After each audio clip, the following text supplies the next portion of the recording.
I want a divorce. I found someone who actually makes me happy. My name is Nathan Bell. I'm 35 and I work as a financial systems analyst for Orbis Union in Richmond, Virginia. That text came while I was sitting at my desk on a Wednesday morning triple-checking a client's fraud detection algorithms. My wife Dana was supposed to be at a marketing conference in Dallas. 3 days, she had said routine. The phone buzzed again. I've already transferred the retirement funds to my private account. You can have the house. I don't need it anymore. I sat down my coffee, opened my bank app, checked balances. Something was already wrong, but not what she thought. I typed back, I hope you're happy. That was it. No argument, no pleading, just 7 words. I spent the next hour watching line items update across 3 different dashboard systems. Every joint account we had ran through consolidated monitoring, something I'd built myself. Retirement, investment, emergency funds, even the checking account Dana thought was hers alone. When she initiated those transfers, she triggered multiple fraud detection protocols. The system didn't care about emotions or marriage status. It saw 6 figures moving without proper 2-party verification. The federal anti-fraud measures kicked in automatically. By noon, my phone lit up with alerts. Not from Dana, from the receiving institution. Account review initiated. Deposits frozen pending investigation. I didn't smile, didn't celebrate, just closed the alerts and went back to my work. Someone else's financial security needed my attention. Dana's phone would start buzzing soon enough. She had tried to access the money and find her balance at 0. The system has no sympathy for bad decisions. I'd learned that lesson watching accounts freeze during suspicious activity investigations. Money doesn't care about love, betrayal, or timing. It follows rules.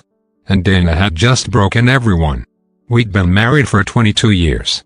High school sweethearts from Petersburg.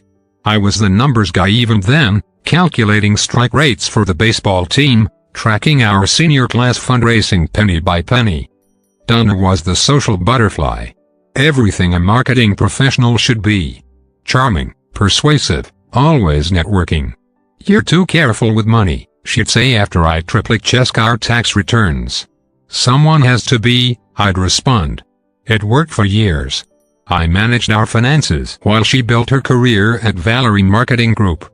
She traveled often, workshops in Austin, seminars in Phoenix, always networking, always for the company.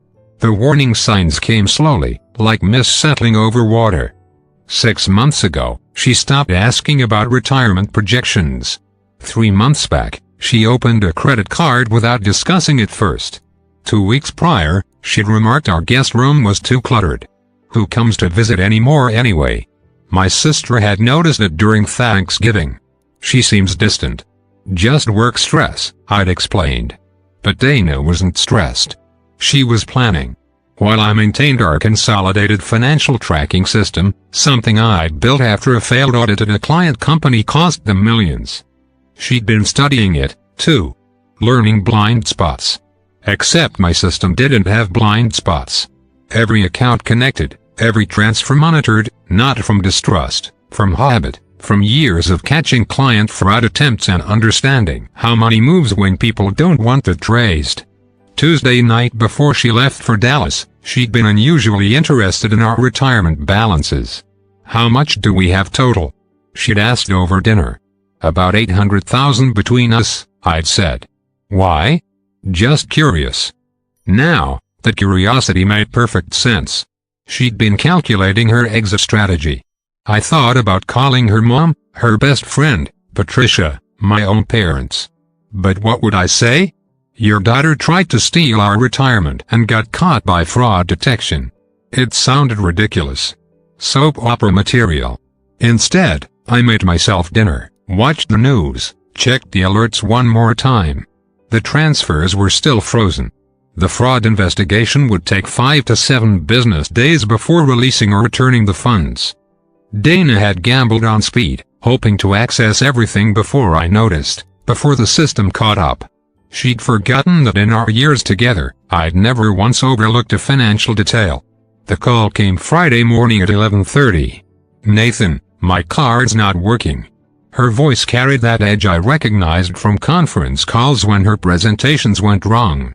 Controlled panic disguised as mild annoyance. What's your balance? 0. How is it 0? I transferred. Right about that. I heard her breathe, then silence. What did you do? Nothing, I said truthfully. The fraud detection system flagged unusual transfers from protected retirement accounts. Federal regulations require review for large withdrawals without proper joint authorization. More silence. How long?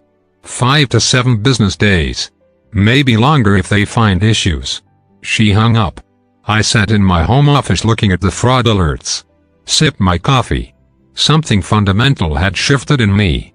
Not anger, not betrayal exactly, just clarity. For 22 years, I'd protected our financial future, saved carefully, invested wisely, built systems to catch problems before they happened. And the woman I'd done it all for had decided to take everything and disappear. But the money wasn't what hurt. It was the efficiency of her betrayal. Text message, transfer, goodbye. Like closing a business deal. I pulled up our investment portfolio. Without Dana's transfers, our retirement accounts remained intact. The house bought 5 years ago for $300,000 was now worth nearly $5. My modest stocks held in individual accounts. Our savings bonds, everything was still there, protected by protocols I'd built when she was traveling to networking events. My phone showed 23 texts from Dana Friday afternoon. I didn't read them. What was there to discuss? The divorce lawyer I consulted on Saturday was sympathetic but direct. File now. Document everything. The attempted financial misconduct will work in your favor. I filed Monday morning. Simple papers, no alimony requests, no splitting of unaffected assets, just divorce. The house stayed in my name. I hadn't touched our joint checking account. Let it sit with its $3,000 balance. Dana could have that part. By Tuesday, reality settled. I wasn't the vengeful type. Never had been. But I wasn't naive either. The same systems I'd built to protect our clients at Orbit Union had protected me. Banking algorithms don't care about marriage vows. They care about patterns, about authorization, about compliance. And Dana had violated every rule while thinking she was being clever. I went to work, ate lunch at my desk, reviewed fraud cases. The irony wasn't lost on me. Weekend came. I cleaned out the guest room Dana had complained about, donated her old books, boxed up photos. Not out of anger, out of practicality. The life I'd known had ended with a text message, but the systems I'd put in place had endured. Sometimes the best plans are the ones you hope you'll never need, and sometimes they save you without you lifting a finger.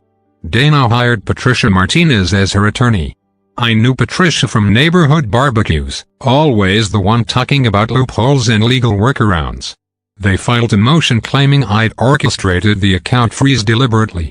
Your husband used his financial expertise to sabotage marital assets, the papers read. I met with my own lawyer, William Brooks, at West Hill Legal, former banker himself. He read the motion and chuckled. They are going with misconduct. He shook his head. Bold strategy when the fraud alerts are automated system responses, not manual actions. The hearing was scheduled for 2 weeks out. Meanwhile, Dana called the house 17 times Sunday night. I finally answered, Nathan, you need to call the bank. Tell them it was authorized. I'm stranded here. Where's here? Phoenix. I'm staying with friends. Phoenix isn't Dallas. Silence then. It's complicated. I'm sure it is. Did you call your conference organizer? Your boss at Valerie? Don't start. Just asking since you're supposedly at a work event. Click. Monday brought interesting developments. My fraud monitoring systems flagged something new. Dana had attempted to open credit cards using our joint address. 3 applications in 2 days. All declined due to the pending fraud investigation. She was trapped in a financial vice of her own making. No accessible funds, credit frozen, travel limited to whatever cash she had on hand. Tuesday, Patricia called me directly. This is getting messy. Nathan, Your wife needs basic living expenses. She's welcome to use the joint checking account. $3,000 is sitting there untouched. That's hardly reasonable. It's what we've always carried for emergencies. She considered $800,000 reasonable to transfer without discussion. Patricia hung up. Wednesday brought revelation through unexpected channels. Alan Murphy, Dana's boss at Valerie, called with concerns. Was Dana really at our Dallas conference? HR has no record of her registration. I considered lying, protecting her instead. You'd have to ask her. She hasn't returned my messages. We've noticed irregularities in her expense reports, too. My stomach turned. Not just a personal betrayal. Professional misconduct, too. I can't speak to that. Understood. But if she contacts you, never mind. Thanks, Nathan. The fraud investigation expanded. Bank representatives contacted me directly. Sir, we found multiple unusual transfers between corporate and personal accounts over the past 18 months. All from the same workstation IP address. Dana hadn't just stolen from us. She'd been siphoning company funds. My quiet planned life shattered completely. Every foundation I'd counted on, marriage, trust, basic honesty, looked compromised. But I hadn't pushed her toward crime. I'd simply built systems that caught it when it happened. Thursday morning, Patricia filed an emergency motion for Dana's living expenses. The judge set a quick hearing for Friday. I prepared methodically, printed bank statements, fraud alerts, historical transfer patterns. My financial training kicked in. Evidence speaks louder than accusations. The night before the hearing, Dana texted, "I'm sorry it came to this." I didn't respond. Apologies after attempted theft rang hollow. Friday arrived cold and gray. At the courthouse, I saw Dana for the first time since her conference departure. She looked smaller, somehow, pale. Why? She whispered in the hallway. Why? What? Why did I notice? Why did the system work? Why did you try to take everything? She had no answer. The hearing lasted 20 minutes. Judge reviewed the fraud reports, noted the automated nature of the holds, ruled that access to joint checking was sufficient for basic needs during investigation. Dana walked out empty-handed. Her trap had caught her instead. The following Monday, I received an unexpected visitor. Gregory Harris, an investigator from Eastern Financial Compliance, appeared at my office. Mr. Bell, we've found evidence of systematic fraud involving your wife and several corporate accounts. We need your expertise. I'm not involved. We know. That's why we need your help. Your personal fraud detection system flagged patterns we missed. Over coffee in our conference room, Gregory revealed the scope. Dana hadn't acted alone. Thomas Wade, another executive at Valerie Marketing, had helped establish a complex web of transfers. They'd been moving corporate marketing budgets into personal accounts for nearly 2 years. Your system triggered multiple alerts that led us to audit their entire division. How much? Preliminary estimate? $2 million across various accounts. I felt sick. While I'd been tracking our personal finances meticulously, my wife had been running a corporate embezzlement scheme. The betrayal ran deeper than a failed marriage. What happens now? Federal investigation. Your personal accounts are already being separated from the business fraud case. But we need documentation showing your lack of knowledge or involvement. I provided everything. Tax returns, personal financial statements, the entire audit trail of my own tracking systems, every piece of evidence proving I'd built these protocols for protection, not to enable theft. Dana texted that evening. They are saying it's federal charges. They think I took millions. I didn't respond. What could I say?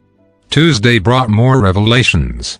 Our realtor, James Everett, called about unusual inquiries. Someone's been asking about putting your house on the market. Pre-approved cash buyer. Price at $300,000. Said they represented you and your wife. $300,000. The original purchase price 5 years ago. Thomas Wade made these inquiries. How did you know that name? The pieces clicked. Dana and Thomas hadn't just stolen money. They'd been planning to buy our house at its old value through a Confederate buyer. Flip it for the current market price of $500,000. Pocket the difference. A complete exit strategy disguised as a real estate transaction. Wednesday, I met with Detective Sarah Flynn from the Richmond Financial Crimes Unit. She confirmed the pattern. They targeted properties owned by corporate employees, created artificial market pressure to force below-market sales. Your system detected transfer anomalies that uncovered the whole scheme. How many victims? 12 families so far. Your case is the cleanest evidence trail we have. I thought of those 12 families. People like me who trusted, who planned carefully, who followed rules while others found ways around them. Thursday, Dana's attempt to access the frozen funds through an emergency court order failed. Her lawyer requested a conference. Your client needs to prepare for a federal indictment. William Brooks explained, the fraud investigation has expanded beyond marital assets. Patricia looks shaken. Federal wire fraud, conspiracy, possible RICO charges if they establish ongoing enterprise. Dana would face significant prison time, not just for stealing from me, for the systematic theft from her employer and coordinated property fraud. That evening, I forwarded all my financial documentation to the U.S. Attorney's Office. Every fraud alert, every monitoring log, every piece of evidence my systems had collected. I hadn't built those systems for revenge. But they'd uncovered a crime far larger than personal betrayal. Justice doesn't come from anger. It comes from facts, from patterns, from systems designed to reveal truth. And sometimes truth ruins more than just marriages.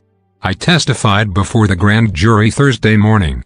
Clean, factual, no emotion in my voice as I explained how my financial monitoring systems worked. The automated alerts triggered at 3 a.m. when transfers exceeded preset thresholds. No human intervention required. The prosecutor appreciated the technical precision. Did you ever access your wife's accounts without permission? No. The system monitored joint accounts only. I built it to catch unusual patterns in our shared finances. 2 hours of testimony, details about every alert, every security protocol, how the system differentiated normal from suspicious activity. Dana's potential sentence grew clearer. The U.S. Attorney's Office outlined charges, multiple counts of wire fraud, conspiracy, and embezzlement. 20 years minimum if convicted. After testimony, I drove straight to my office at Orbis Union. My team leader, Michelle Chang, had been fielding calls all week. Federal investigators said they need our full systems audit, everything Dana had access to. We spent Friday converting 3 years of financial data, every login, every transaction, every access point Dana had used to create her scheme.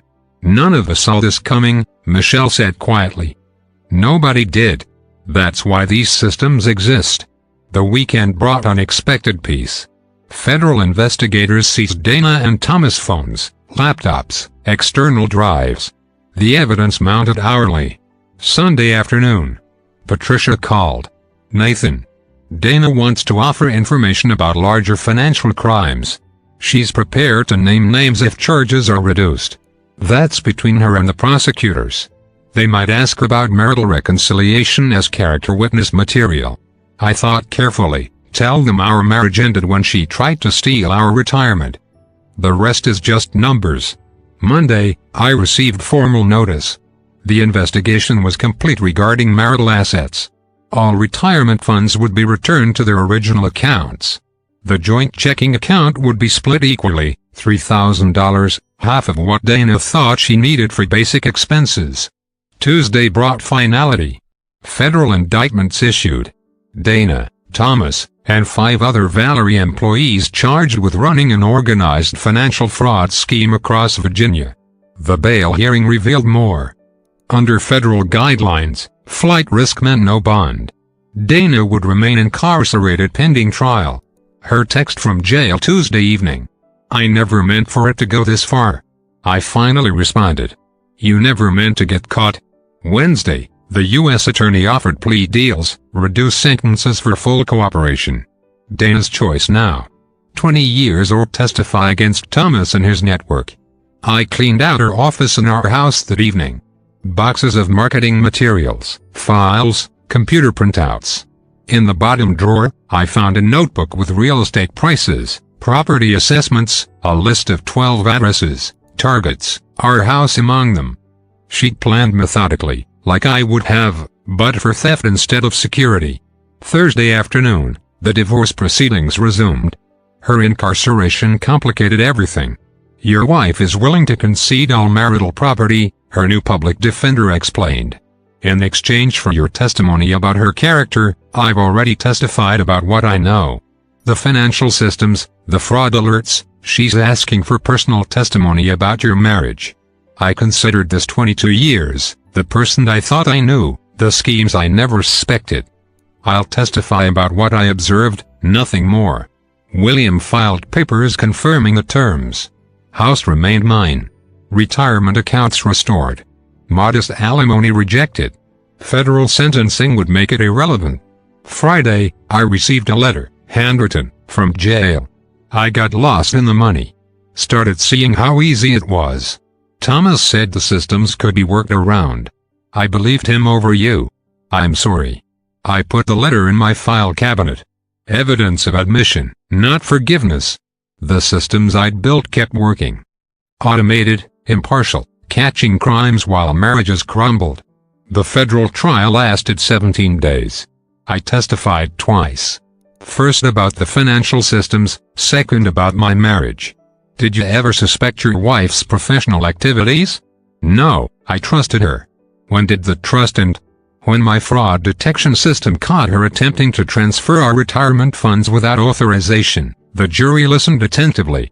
Dana sat smaller each day, paler, the designer clothes replaced by standard jail attire. On day 12, Thomas Wade cracked.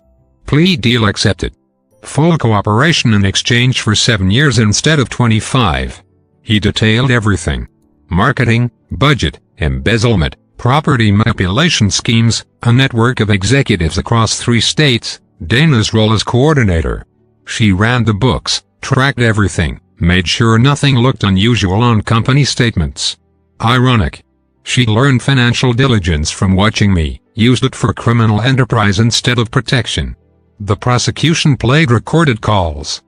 Dana's voice clear. Nathan's too focused on his own systems. He'll never check my work accounts. My wife of 22 years betting on my respect for boundaries to enable her crimes. Day 17 brought verdict. Guilty. 12 counts of wire fraud. 8 counts conspiracy. 2 counts embezzlement. Sentencing set for 6 weeks later. I walked out of the courthouse directly to my truck. No press conferences, no statements. Just drove home.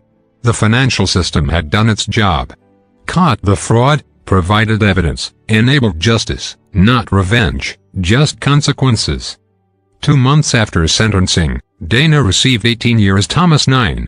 I sold the house, $500,000 after fees, more than enough to start fresh elsewhere. I kept the Richmond job at Orbit Union, enhanced my fraud detection systems, added features specifically designed to catch corporate embezzlement schemes. These updates might save other companies millions, Michelle reported. That's the point. The divorce finalized quietly. No contested issues. Dana's guilty plea eliminated contention. I signed papers while she began her prison sentence. William called with update. Full restitution ordered. Your retirement funds are permanently protected. I bought a smaller house in Norfolk. 1 story. Simple. No guest rooms to clutter. No reminders of 22 wasted years. Started teaching part-time at Old Dominion University. Financial fraud detection class twice weekly. Real cases, real lessons. Trust but verify, I told students. Systems protect when people can't. Occasionally received letters from prison. Dana's remorse deepening with isolation. I didn't respond. Didn't visit. Didn't forgive. Not cry. Just cleanly. The systems operated without emotion, algorithms catching patterns, mathematics revealing truth. I learned to live the same way. 3 years later, morning coffee ritual established. Simple breakfast. Market checks automated. Drives to work without destinations to avoid. Sometimes past Valerie Marketing Group while running errands. New building, fresh start. 12 families received restitution. Learn to trust carefully. Life continued, orderly, systematic, protected. The lesson carried forward. Betrayal happens. Theft occurs. Systems endure. And sometimes justice arrives through equations rather than emotions. I've made peace with that mathematics.